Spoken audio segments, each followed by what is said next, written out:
তো বন্ধুরা দেখতেই পাচ্ছ কালকের বিকেলবেলা, মানে আজকে আমি ভয়েস ওভারটা দিচ্ছি। কালকের বিকেলবেলা আমরা বেরিয়ে যাচ্ছিলাম আমার বিকেলবেলার অনুষ্ঠানে, কিন্তু বিকেলে প্রচণ্ড বৃষ্টি হয়।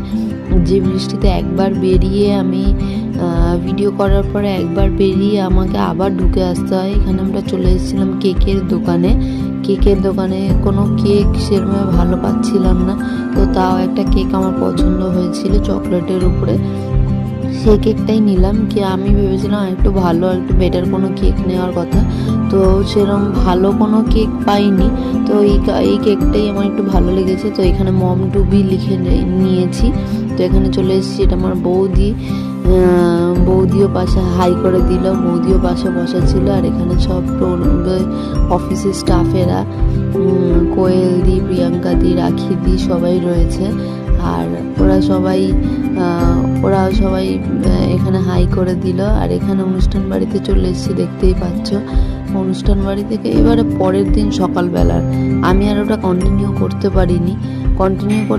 তার কারণ হচ্ছে আমি আর মানে ওখানে না একটু শরীরটা খারাপ হয়ে গেছিলো, ওই জন্য আমি কন্টিনিউ করতে পারিনি। আর এই সকালবেলা গুড মর্নিং জানিয়ে সবাইকে সকালটা শুরু করলাম। ঠান্ডা গরম জল মিশালাম, দেখতেই পাচ্ছ। ঠান্ডা গরম জল মিশিয়ে রোজের যা আমার হ্যাবিট, ঘুম থেকে উঠে মুড অফ থাকে, ঠান্ডা গরম জল মিশিয়ে খেয়ে নিই। তো সেরকমভাবেই ঠান্ডা গরম জল খেয়ে নিয়ে একটুখানি বসেছিলাম যে কি করব ভাবছিলাম। প্রণবের সাথে কোনো একটা আলোচনা করছিলাম যে কি করব। তো হঠাৎ করে দেখলাম যে প্রণব বললো যে চা কর।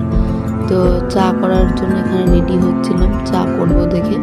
তো চায়ের জন্য চায়ের বাটি, কাপ সব কিছু বার করলাম। আর এগুলো তো নিত্য প্রয়োজনীয় জিনিস না, নিত্য দিনের জিনিস, নিত্য প্রয়োজনীয় বলবো না, নিত্য দিনের জিনিস।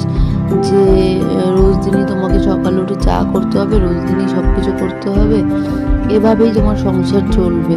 এগুলো তো কিছু করার নেই, এগুলো করতেই হবে। চিমনিটা অন করে নিলাম, তো চাটা বসিয়ে দিয়েছি। চাটা ফুটতে থাকুক ততক্ষণ।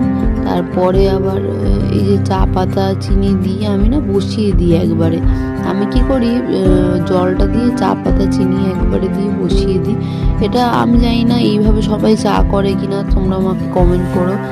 আমি তো এইভাবে চা করি, যে জলটার সাথে চিনি আর চা পাতা একসাথে দিয়ে বসিয়ে দিই।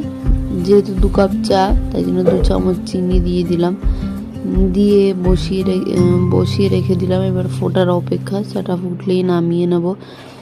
তো চাটা ফুটে গেছে, এবার নামিয়ে নেওয়া।